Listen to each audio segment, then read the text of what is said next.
एक और foreign affairs international relations की वीडियो में आपका स्वागत करता हूं। और सिर्फ इंटरनेशनल रिलेशंस ही नहीं, यूपीएससी मेंस में जो इंटरनेशनल रिलेशंस या इश्यूज इन न्यूज़ के अंदर ये इंडो पैसिफिक का जो कंसेप्ट है ना, और इसका जो ओवरऑल इंटरनेशनल एक रिस्पॉन्स निकल के आ रहा है अलग अलग प्लेयर्स के लिए, इंडो पैसिफिक क्या मायने रखता है, क्या मतलब रखता है, इंडिया का क्या वर्जन है, यूएस का क्या वर्जन है, जर्मनी का क्या वर्जन है, इन सबको यहाँ पे समझने की कोशिश करेंगे।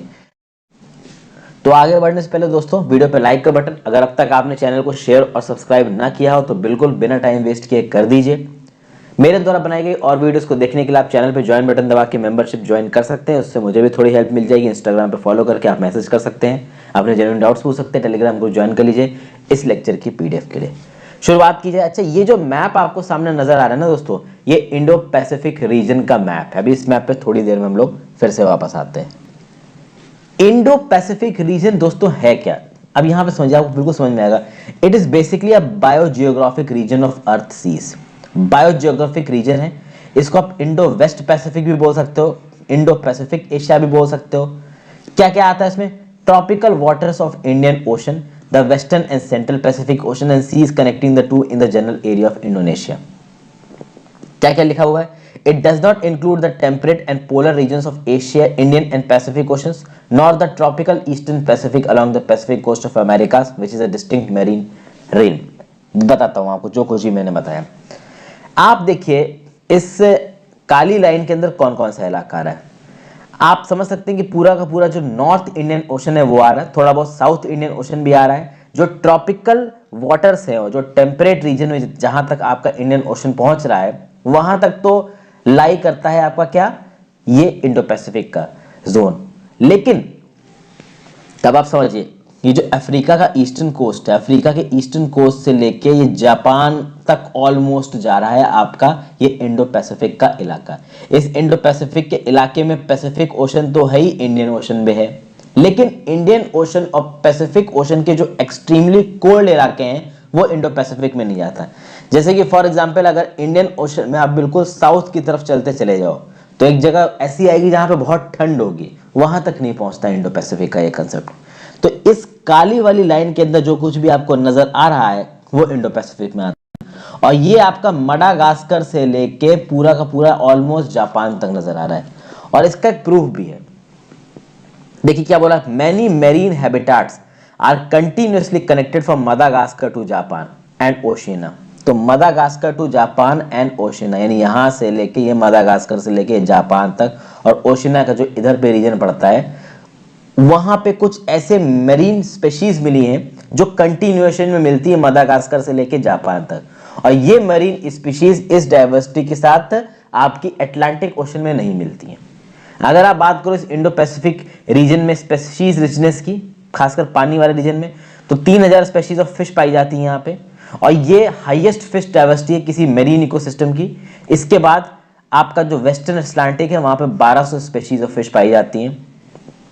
इस इलाके में, इंडो पैसिफिक वाले इलाके में, समुद्री इलाके में 500 species of reef building corals हैं, और वेस्टर्न अटलांटिक ओशन में 50 species of reef building corals हमको मिलती हैं। तो बायोजियोग्राफिक एरिया से हमने पता कर लिया कि क्या क्या आ रहा है आपका इस इंडो पैसिफिक रीजन के अंदर। तो ये जो हॉर्न ऑन अफ्रीका के पास जो कंट्रीज हैं, जैसे कि फॉर एग्जांपल आप देखिए यहाँ पे केन्या दिख रही है आपको, इधर सोमालिया, इधर इथोपिया, फिर यमन, सऊदी अरेबिया का बहुत बड़ा हिस्सा, ओमान, फिर यहाँ पे यूनाइटेड अरब एमिरेट्स, इधर आ जाइए तो ईरान, अफगानिस्तान, पाकिस्तान, पूरा इंडिया, चाइना, म्यांमार, एशियन के सारे नेशंस, ओके, फिलीपींस, ये सब आ गए आपके किसके, इंडो पैसिफिक के इलाके में। तो ये इंडो पैसिफिक के इलाके में लगभग कितनी कंट्रीज आती हैं? तो देखिए यहाँ लिखा लगभग 38 कंट्रीज। दुनिया का 40% ऑफ द सरफेस एरिया, जिसमें पानी भी इंक्लूडेड है। वर्ल्ड पॉपुलेशन का 65%, जो कि चाइना और इंडिया का बहुत बड़ा हिस्सा आता है इसके अंदर। वर्ल्ड जीडीपी का 65%, वर्ल्ड मर्चेंडाइज ट्रेड का 46%, वर्ल्ड कंटेनर ट्रेड का 55%, शिप बॉन्ड एनर्जी ट्रांसपोर्ट का 70%। यहाँ पे भी आपको इस बॉक्स के अंदर ये इंडो पैसिफिक का इलाका नजर आ रहा है। इंडो पैसिफिक के इलाके के सब डिविजन्स देखिए तो 3 में बांट रखा है। एक तो सेंट्रल इंडो पैसिफिक, एक ईस्टर्न इंडो पैसिफिक, और एक आपका वेस्टर्न इंडो पैसिफिक। तो ऑब्वियस सी बात है, वेस्टर्न इंडो पैसिफिक कहीं यहाँ पे होगा, सेंट्रल इंडो पैसिफिक कहीं यहाँ पे होगा, और ईस्टर्न इंडो पैसिफिक कहीं यहाँ पे होगा। जैसे कि for example western Indo Pacific की बात की जाए तो रेड सी, तो रेड सी आपको यहाँ नज़र आएगा। गल्फ ऑफ एडन, तो गल्फ ऑफ एडन कुछ इस जगह पे नज़र आएगा आपको, इस जगह पे ध्यान दीजिएगा, यहाँ पे गल्फ ऑफ एडन है। फिर Persian Gulf, Arabian Sea, Bay of Bengal, Andaman Sea. तो ये जो इंडिया के वेस्टर्न कोस्ट के और वेस्ट में चले जाइए तो आपको ये जो वेस्टर्न इंडो पैसिफिक वाला इलाका है ये मिल जाएगा। तो सेचेल्स island, Mauritius, Comoros, Maldives, शागोज archipelago, ये सब आपका वेस्टर्न इंडो पैसिफिक में आता है। फिर बात करिए ईस्टर्न इंडो पैसिफिक में, तो मार्शल आइलैंड, जो ईस्ट वाला इलाका है पूरा का पूरा, यहाँ पे एकदम एग्जैक्टली क्लियर तो नहीं है, पूरा का पूरा आपका ईस्टर्न इंडो पैसिफिक में आता है। और सेंट्रल इंडो पैसिफिक में बहुत से सीज, जैसे कि South China Sea, Philippine Sea, northern coast of Australia, New Caledonia, ये सब आते हैं आपके, जो कि आपका इस इलाके में ऑलमोस्ट पड़ता हुआ नजर आएगा। तो एक ब्रीफ आइडिया आपको मिल गया सेंट्रल इंडो पैसिफिक ओशन का, ईस्टर्न इंडो पैसिफिक ओशन का और वेस्टर्न इंडो पैसिफिक ओशन का मैप के हिसाब से।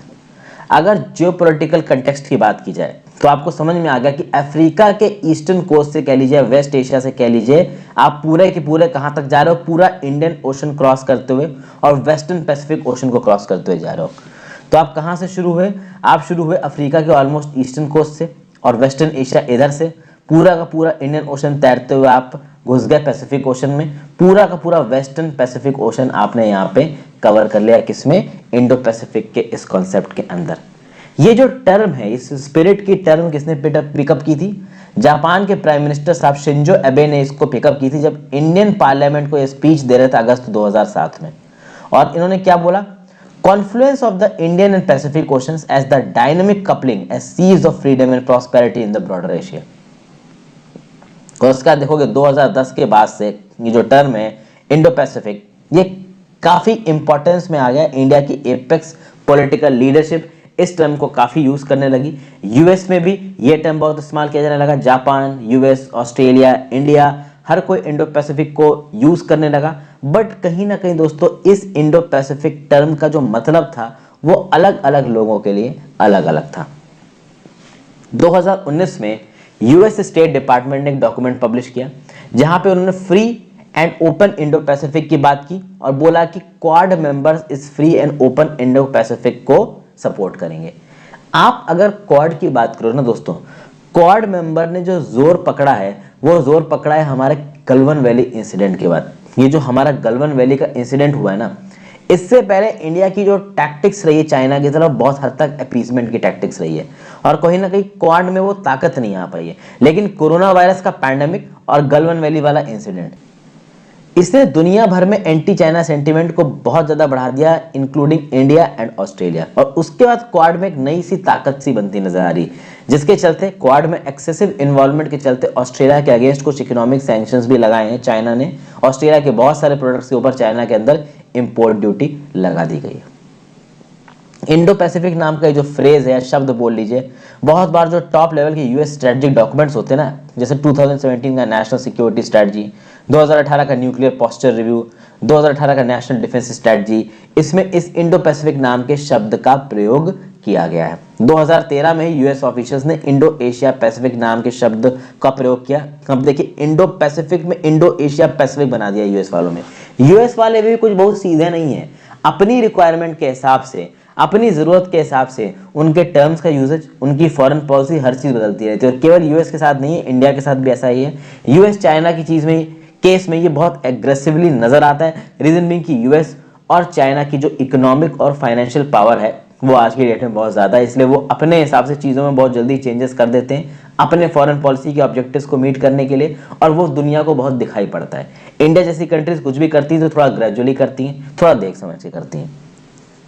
फिर बात की जाए इंडो पैसिफिक रीजन में अपनी पार्टनरशिप को बढ़ाने के लिए ट्रंप साहब और मोदी साहब, इन्होंने बोला कि भैया यूएस और इंडिया स्ट्रेटेजिक पार्टनर्स हैं, इनके बीच में क्लोज पार्टनरशिप होनी चाहिए।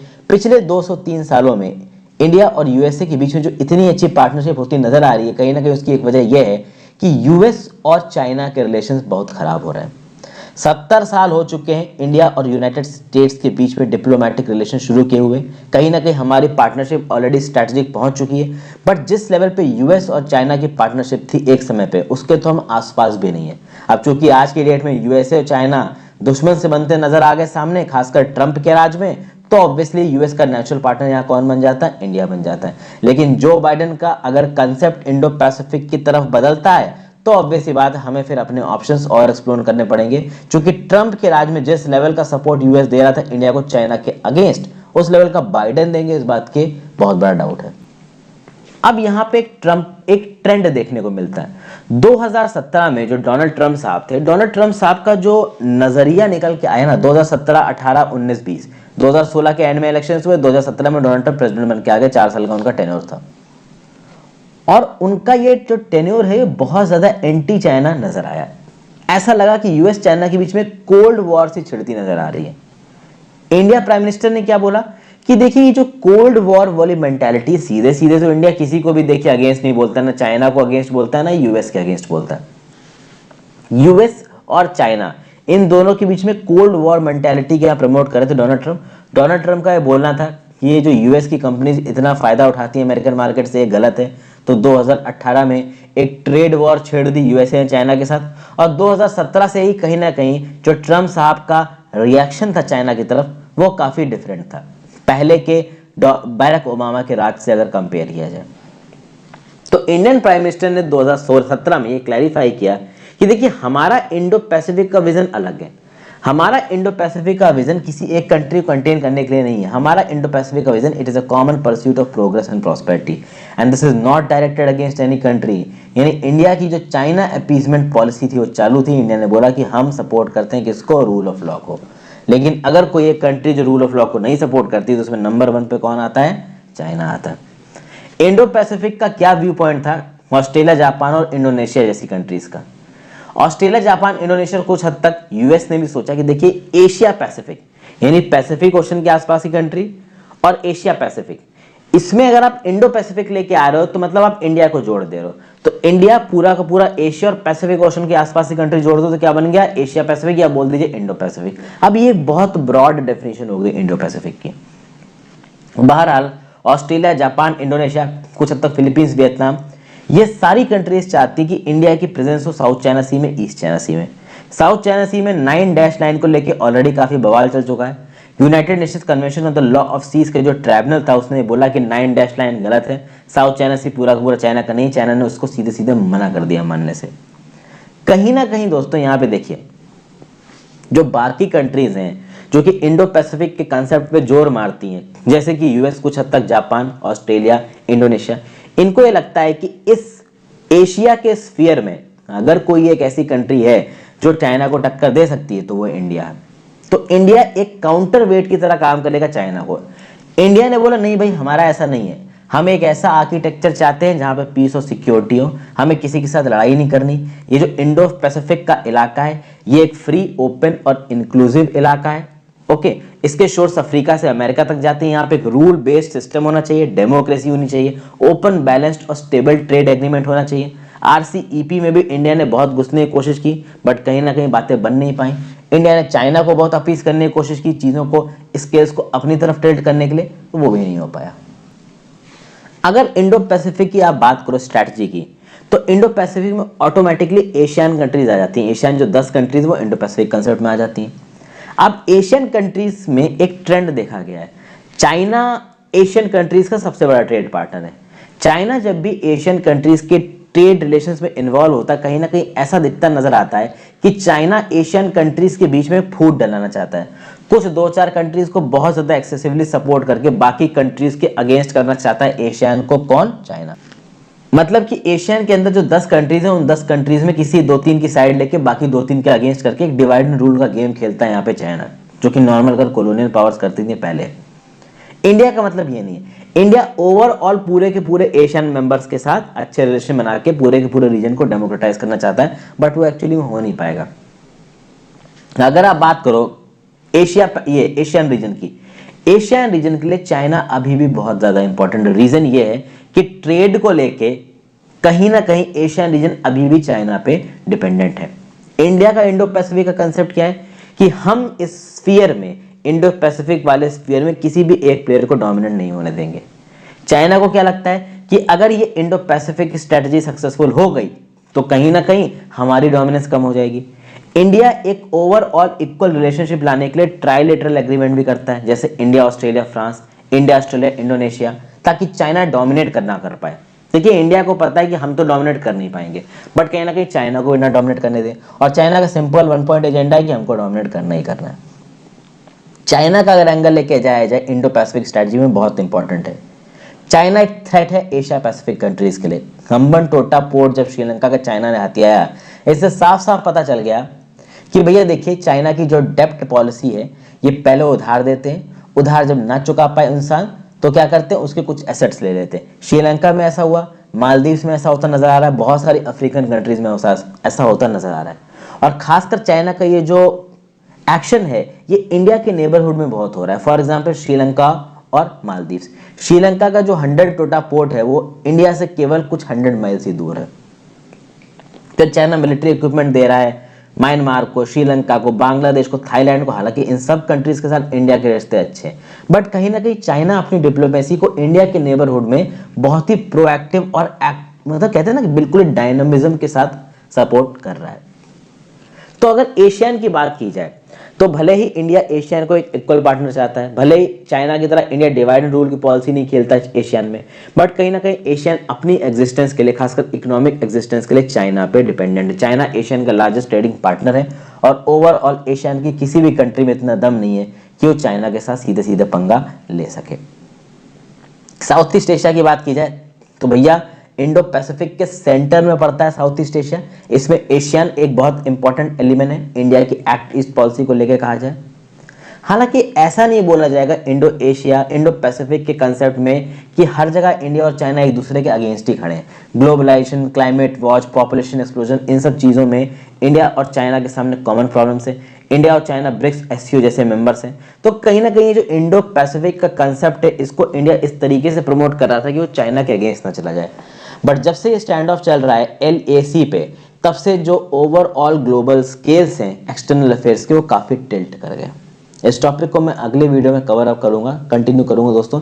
इंडो पैसिफिक का जो कंसेप्ट है उसको समझना जरूरी है। अक्सर कर इसको मैं एडिटोरियल्स में डिस्कस करता हूं, बट यहाँ पे डिटेल में बता रहा हूँ इंडो पैसिफिक का मतलब क्या है अलग अलग कंट्रीज के उनके पर्सपेक्टिव के हिसाब से। Thank you for watching friends, have a great day. Like और शेयर कर दीजिएगा वीडियो को।